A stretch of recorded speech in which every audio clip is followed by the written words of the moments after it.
Let's go ahead and get started.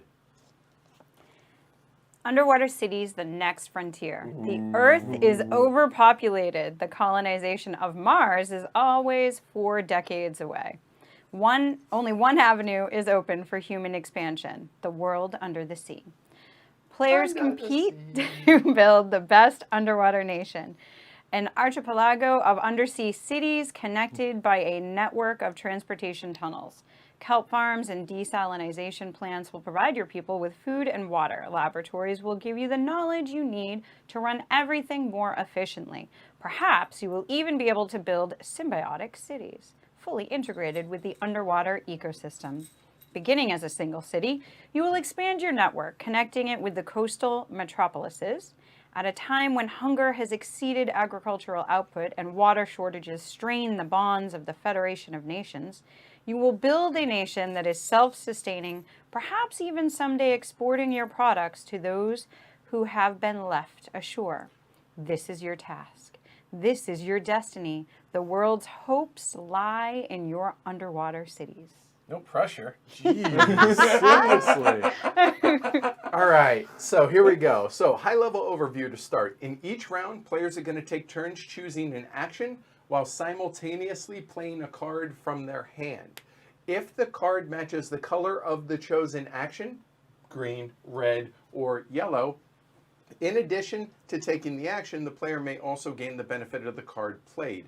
At 3 different times through the game, there will be a production phase, there, where players' cities will produce resources and victory points while also feeding their people. At the end of the game, we'll do final scoring. Whoever has the most victory points wins. So we're going to go over what you guys are looking at. There is a lot of stuff, and it is going to be an exceptionally large footprint that this game will end up taking, but as it is, it's not so bad at the start. So here we go. So on the main board, over on the right-hand side, we have the era or the round track here. As I said, the game will take place over 10 rounds. The current era draw deck and discard piles, we're probably going to move these off camera just because J-Rex has short arms. Then we have the victory point track around the outside right here, as you can see. Then there are action slots. There are green, red, and at the top, yellow. There's also the always available action slot and the action cloning tile. I want to point out that this is only in a 4-player game. It shows the 4. I'm going to leave it here, even though we're only playing 3 players tonight, just when I teach, to be able to go over what that is so folks know. Then there is the player order track, which is on the left-hand side here. The Federation track is the upcoming round turn order. Then at the top left there are the government contracts, which are only in the advanced game. And then there is the special card deck, the 1 and 2 coin cost cards. And then there are the 3 coin cost special card display, which have endgame scoring on it. I should also point out that these government contracts and these 6 cards will never refill. So when they're taken, and that's all she wrote. Off board, we have different cities. So down here at the bottom, we have regular white cities, and then we have symbiotic purple cities. We also have tunnels, and the tunnels are double-sided. We have the standard and the upgraded side, in theory, there we go, of a given tunnel. Then there are the 3 different types of buildings. We have green, which represent farms. We have yellow, which represent desalination. And we have white, which correspond to laboratories, or if you're across the pond, laboratories. Then a single building, as you see in my tableau, like a single building is a basic building, and any building where there are 2, normally these would be stacked up, but it makes it impossible to see that there are 2 due to the overhead camera. We're going to put them out to the side like this. When there's 2 like this, they are upgraded cities. Then there are the resources. We have kelp, we have steel plast, or steel probably going forward. We have science, which are the blue ones, biomatter, which are kind of the pinkish ones there. Then over on the player tableaus, here, you have the double-sided player board, the basic and the advanced side. Tonight, due to time and the game's going to be long enough, we have chosen to play on the basic side, okay? The starting city is in the bottom right-hand corner of the board. The city sites are connected via tunnels for expanding your nation's infrastructure, kind of as I have shown here as examples there. Some provide bonuses when they're built upon. For instance, this city here would have a bonus, this tunnel and this tunnel over here. Each city has 3 building sites. So using the center city here, there is 1, 2, and 3 building sites on them. There is 1 additional expansion site that may be built upon in some special cases. This is the one that is outlined as a blue dotted line. Then there is a brown Metropolis, which is endgame scoring if it's connected back to your home city. And then there are 2 blue here, 2 blue Metropolises, which have immediate and possibly a production bonus on them. Then we have our starting resources here. Excuse me. And then we have a starting hand of 6 cards, which we will discard down to 3 before the game begins. Everybody has 3 action tiles or workers. We're going to use those terms interchangeably. Then there is a final scoring card, which really will only be on screen for right now during the teach. There's also a player aid up here, which is invaluable during the game. And everybody starts with 1 personal assistant action card as well. So that's everything that you guys are looking at, but what do you do with it? So the game is played, as I said, over 10 rounds, broken up into 3 different eras. Era 1, Era 2, Era 3. You'll notice that Era 1 has 4 rounds, then 3 for 2, and 3 for 3. And then there's a production phase in between the eras and at the end of the game before final scoring. Each round is further broken down into 3 player turns each. Players take a single action and play a single card on their turn, resolving the action space and possibly the card as well. This is repeated 10 times. At the end of the 10th round, final production takes place, then final scoring. Whoever has the most points wins. Now, let's go over the anatomy of a turn, and then we'll describe in detail what each of the actions and the various card types are. So in existing player order, and we will randomize this before we start, players will take turns taking a single action. Player order will not change until the end of the round, if at all. First and foremost, if you start any turn with more than 3 cards, you must discard down to 3 cards. It's likely that players are going to be drawing excess cards. They must discard down to 3 at the beginning of their next action. That's important and an easy thing to forget. We'll probably forget it a few times throughout the night.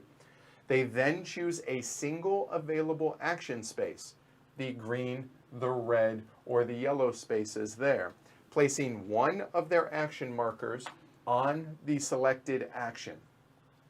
Simultaneously, they're going to play a card from their hand. Now, let me go ahead and show you guys this briefly. The cards. You'll notice that there are 3 different colors. There are green cards, there are red cards, and there are yellow cards. For right now, that's all I want you guys to remember, that there are 3 different colors of cards. Because if the color of the card, so for instance, if I played, say, an orange card, and I placed my action token here in the green, I simply discard the card, nothing happens with the card. I would then take the action, and that would be the end of it. However, if the color of the card does match the color of the selected action space, so I played a green card and I went to a green action space, the player may now choose the order in which they wish to perform their action.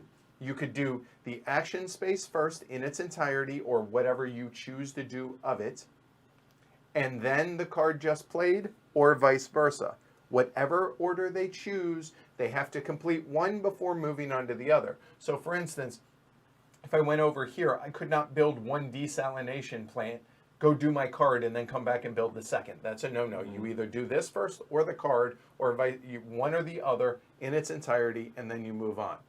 Also, the chosen action space must be at least partially used. So in this case, maybe I only build 1 desalination plant, but I cannot go there if I do not do any of the action. I must do at least some of it.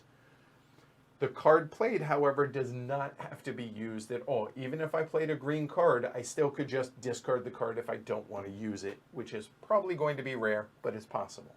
Then at the end of the turn, you're going to draw one card from the current era deck. Then it's the next player's turn in turn order. Repeat this until all players have taken all 3 of their actions. And that's how a turn works. Now would be a good time to go over the different types of cards and their effects. If you've been playing games for a while, most of the iconography is going to be familiar and will help in understanding the types of cards and actions, the types of symbols and actions that are on the cards. In addition, the actions themselves are always explained in the text at the bottom of the cards. So, some general rules about the cards. So you have the icon that tells you the timing of the effect up here on the left, and you'll notice that there are 5 different timings here. Then the actual effect of the card here at the top. Down below that you have the name of the card, which is more or less flavor. You have the artwork there in the middle. Then at the bottom you have the description of what the effect is, and then there's also the little tiny little reference number down here, which has no impact on gameplay. It's just a card reference number for whatever reason. As I said, there are 5 different types of card timing. Remember, if the card color does not match the selected action space taken, the card is simply discarded and nothing that I'm about to talk about applies. Okay? So, the first one we'll talk about are the instants. Okay? The ones with the lightning bolts here. The effect happens immediately and then the card's discarded. Okay, real simple. So if I played on a red action space, I would then go do this and boom, that's it. Okay, done. A permanent effect, the infinity symbol here, all right. The player gains the effect in perpetuity and whenever the effect applies. So this one, for instance, says whenever you advance to the 3rd space on the Federation track, gain 1 additional credit. Okay, easy enough. What does that mean? That means whenever I'm the 3rd space, so meaning up here, when I get to this space, that's when that card would then come into effect. But it's going to be in perpetuity and just an ongoing effect, okay? It also takes effect immediately upon claiming the card. Claiming the card meaning playing it when it matched the action space chosen, i.e. I put it into my tableau. There is no limit to the number of these that can be in your tableau. I didn't talk about these. Why? Because as soon as they take effect, they're discarded to the back to the deck. Moving on now to the production cards, the ones with the 3 interlocking gears. These only take effect during the production phase, which means it's a maximum of 3 times in the game. And a reminder, there will be 4 rounds, then a production phase. 3 rounds, production phase. 3 rounds, production phase. So only during those production phases will anything with a gear on it come into effect. There is no limit to the number of those that can be in your tableau, and just follow whatever it says on the card. Then there is the stopwatch or endgame scoring card. These reward victory points based upon some sort of prerequisite during final scoring, and also there is no limit to the number of these that can be in your tableau. Okay? Any questions on those 4 types so far? Those are all pretty self-explanatory, Yes. pretty simple. Again, if you've been playing games, you kind of understand these. All right, now let's go on to the action cards. These cards all have, wait for it, an A for action on them, all right? These are triggered or activated by action spaces that show a card with an A on it. So for instance, this spot down here has a big A on it, meaning this card here then, okay? When this is triggered, the card is tapped and used up for the remainder of the era, not just the round, but the entire era, okay? In other words, they're limited to a single use per era. Now, there are some exceptions. There's a few instant cards that allow untapping of a card, which means you can then use it again that same era. But for the most part, tap means that's it. You can't use it, okay, more than once. You are limited to 4, including everybody's starting personal assistant. You'll notice that everyone has, flavor-wise, they're all a different color and different artwork, different people, but functionality, they're all the exact same. These are included in your 4-card limit, okay? If you are ever at limit and another action card is played, again, via matching the action color space, one of your cards must be discarded. So indulge me. Let's say all 4 of these are action cards. They look like this, etc., etc. If I played a 5th action card, and let's say this is the 5th one that I played, any untapped action card, I can discard any action card that I wish. However, if it's already tapped, I just discard the card if it's an action card, right? No harm, no foul. However, if it's untapped, the outgoing card is also triggered. Think of it as a little going away present out the door, okay? So my personal assistant, I would then get to do technically a second action discarding that card, but I got to do whatever the special ability is on that card. Does that make sense? Yep. All right. All right. All right. Let me clarify this, okay? Okay. Let me get some extra action cards just so you can see this in action. I apologize for not being ready for this example. I thought that would be clear. Obviously, it is not, so I apologize. All right. So let's say this is my tableau. I've already used these 2 cards, and I have these 4 in my tableau, okay? On another turn, I then take an action, and I go to an orange space out here, or orange, yellow, whatever. I'll use the same term or interchangeably. And I play this matching yellow A card.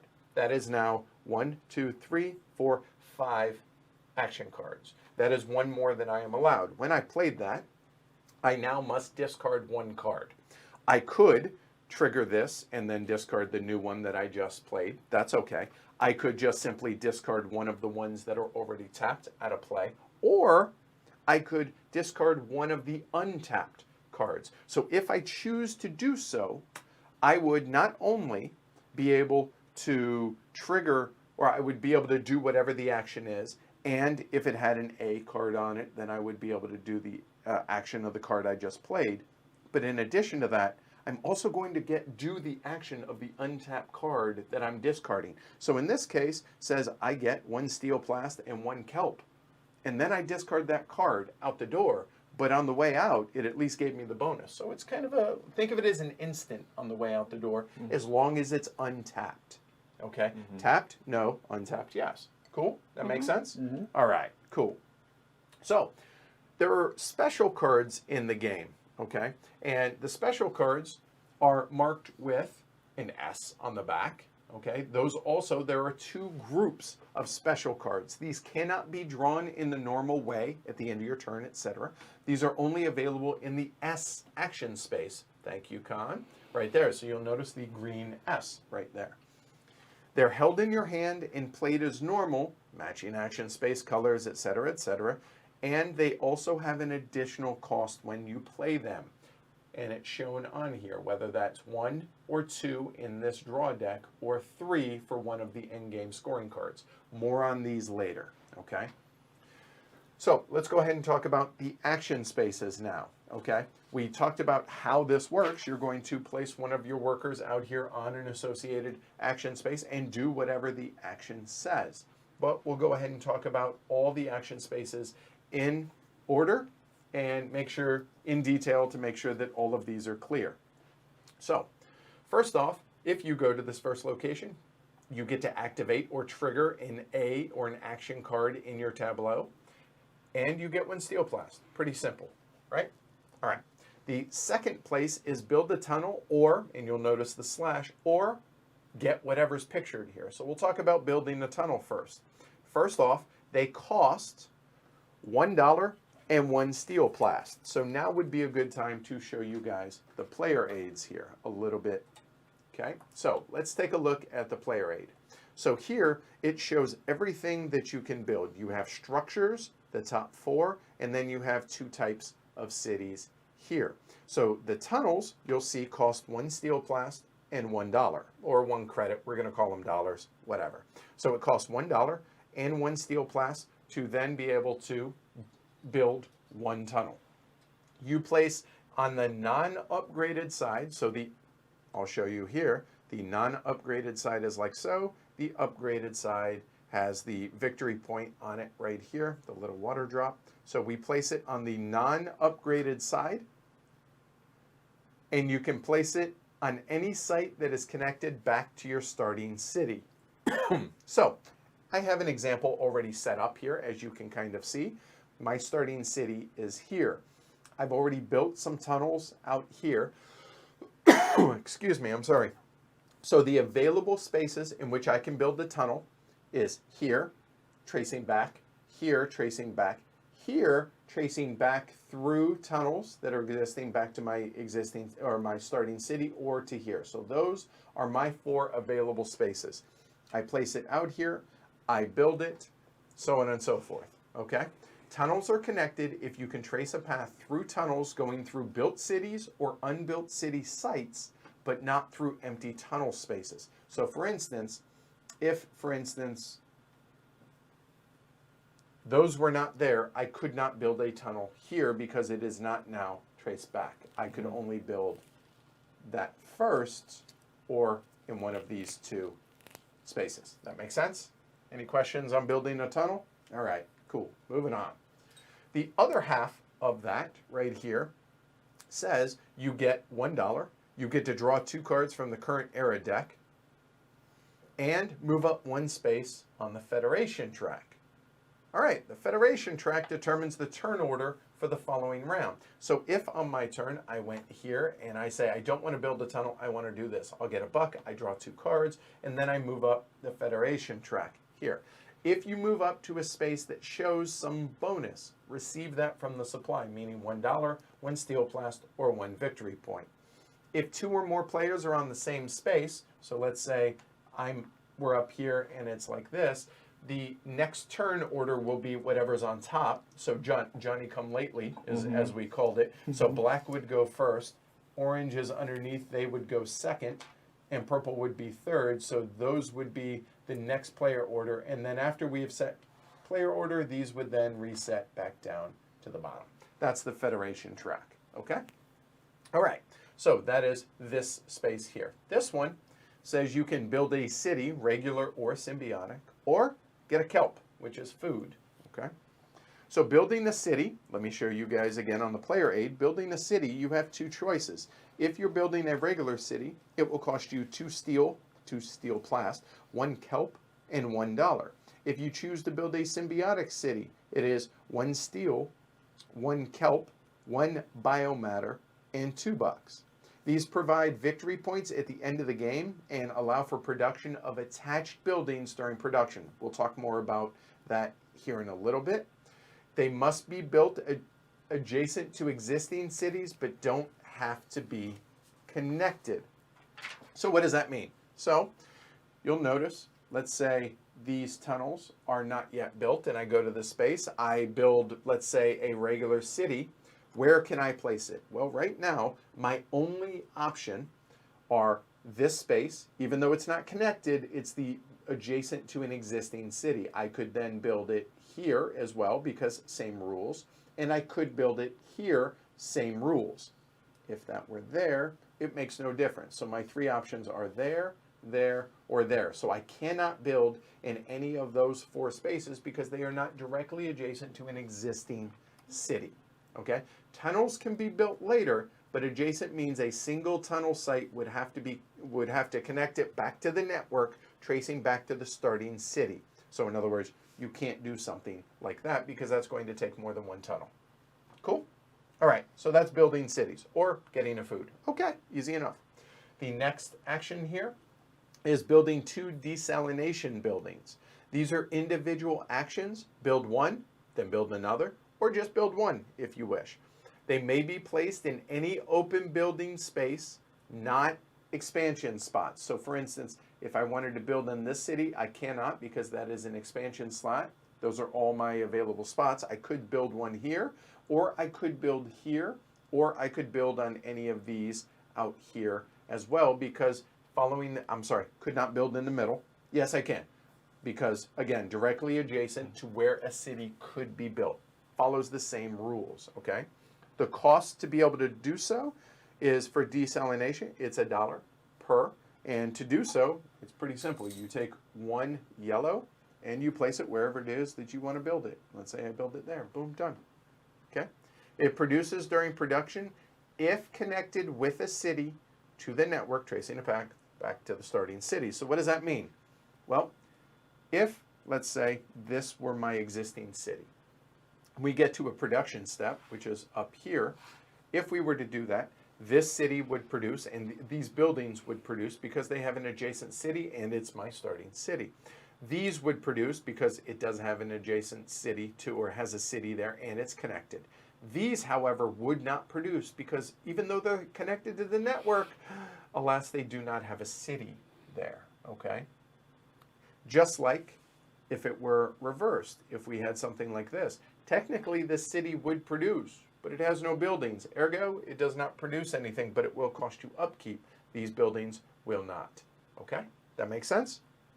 Okay, cool, good, moving on. The last one here is bumping up 2 steps on the Federation track. Okay, 1, 2, oh, hey, give me a buck. All right, easy enough. The red spaces are all self-explanatory or covered already, pretty much, except for that last one. Build 2 laboratories. This is going to cost you, and laboratories cost steel, farms cost kelp, as you can see. Here, get those resources. Here, build a city and or build a tunnel. Further up, build 2 farms. That last space, though, this is the one tricky spot on the entire board. So I want to go ahead and talk about this one just a little bit. This says activate 1 action card in your tableau, and you can do that first, or you can do that after the second part of it. The second part of it says you may build a structure. Again, structures are any of these top 4 things, meaning any of the 3 buildings or a tunnel. Build a structure, and then immediately spend 1 science to immediately upgrade the structure you just built. It is not allowed to build something else. It's just the structure that you just built. You can build, upgrade, then activate the action card, or vice versa, as well as, you know, if you played a card that matches the red card, et cetera, et cetera. Okay, any questions on the red spaces? Okay, moving on to the yellow spaces. These we're going to go very quickly through for the most part. We have build a city and 1 building, obviously paying all associated costs. Get 2 science, or upgrade up to 3 buildings and or tunnels, so any structure, paying 1 science for each upgrade. And again, upgrading is going from a single to a double in that case, or if you have a tunnel, choosing 1 tunnel and upgrading the tunnel just like so. The next one is activate 1 action card and select a special card. Told you I would double back on the special cards. Here we go. So all of these $3 cost display cards, there are only 6 of these in the game, all in-game scoring cards. You must pay $3 to play it into your tableau, and these will only count if they're played to your tableau prior to the game end. So if you've not paid the $3, alas, you wasted that. These go into your hand just like any other card, and where you play the associated action, depending on what card it has to match to be able to play it to your tableau, etc., etc. The deck here, and it's a fairly sizable deck there, this has $1 and $2 value cards in it. You have 2 choices. Select the top card, display it and put it into your hand, or you can bury this card to the bottom of the deck, draw the top 3 cards, choose 1 to keep, and discard the other 2 to the bottom, and then flip up the next card for the other players. Those are your 2 options for choosing which card to select on those. Any questions on that? All right, keep moving on. We have build 1 or 2 tunnels, and the last one is get those 3 resources. Easy enough. Also, it's easy to forget, but this space down here is the always available action space. There is no limit to the number of workers that can be placed here. All the others, it's worker placement in a sense that when someone's there, you can't go there. But here you can go multiple times and other players can go. Discard a card and then draw 2 cards and get $2. Now, this space up here, that as I said, is only there for 4 players. This is an action cloning space. What this says is you can, if you want, you can pay $1, take this tile, take whatever action wherever someone has already gone, and clone that action, playing a card the whole 9 yards. However, you are not allowed to take the same action again, meaning it must be an opponent's tile that you cloned. You keep this in your tableau to remind you that you're the one that took it, and then you put it back at the end of the round. So that's the last time you're ever going to see this, because we're never going to play with 4 players. So there we go. All right, cool. Any questions on any of the action spaces out there? Nope. All right. So bonuses from building. As I spoke about earlier, if it's covered by a structure, you immediately get whatever it shows. Okay, easy enough. There are 3 Metropolises out here on players' tableaus. And I'm not going to zoom in on these, I apologize, but just take my word for it. There are 2 types. There is a brown Metropolis here, which is always endgame scoring. You must have built both tunnels for it to qualify, and it must be tied back to your starting city. And then there are 2 other blue Metropolises. They gain an immediate. So this one in the bottom left-hand corner, we did not randomly do this. All of these are immediate bonuses. Get whatever's pictured here. It's also the top part here, but it may also have a production action, which whenever it produces, if it's connected, meaning that's still connected, this will produce 1 point every round. Okay? So let's talk about end of round stuff, then production, and we'll get started. So the end of round, really easy. Return the action tiles back to the players. Reorder the player order as shown in the Federation track, and then reset those back down to the bottom. Move the Federation track, as I said, back to the bottom there, and then advance. Whoop, there we go. Easy enough. That's the end of round. However, if it was the end of an era, meaning from 4, you go into a production phase. This can happen simultaneously. The first production we may do player by player, but after that, we'll decide as we go. Each tunnel and building connected to the network, tracing back to the starting city, will produce. I kind of already covered this. This city would produce, this city would produce, this city would not because it's not connected, okay? What do they produce? They produce everything that is in yellow.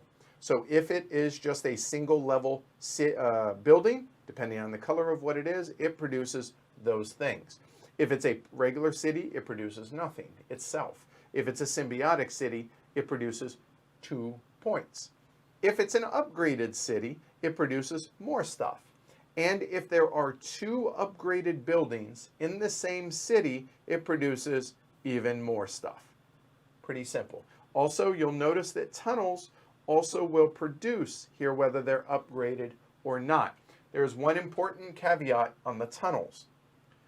Connected to the network. Connected to the network, and technically connected because it triggers this when you place that. However, because there is no city here, this will not score whatever it is. So in this point, or it would not produce, meaning I would not get the victory point for that one, but I would get a point and victory point for that. I'm sorry, a point and $1, and this would get me $1. This one would not. Any question on producing on that? And also remember that any cards that have a production symbol on them will also produce, and any connected Metropolises will produce as well. At the end of an era, we're going to untap all of our tapped action cards. Again, remember, if we have any, those will untap. This is the only time in which that happens, unless there's a rule breaker out there. Then everybody must feed each connected city. So using this example here, you have to pay 1 kelp per city. So 2 kelps, 2 kelpi? Kelps? What would that be? Kelps? All right. This one, however, is not connected. Ergo, I do not have to feed the city, but it did not produce either. If you don't have enough kelp, then you may pay with biomatter. If you don't have enough biomatter, every connected city that you didn't feed yet, you lose 3 points. Then we're going to remove the old era deck out. Replace it with whatever the new deck is.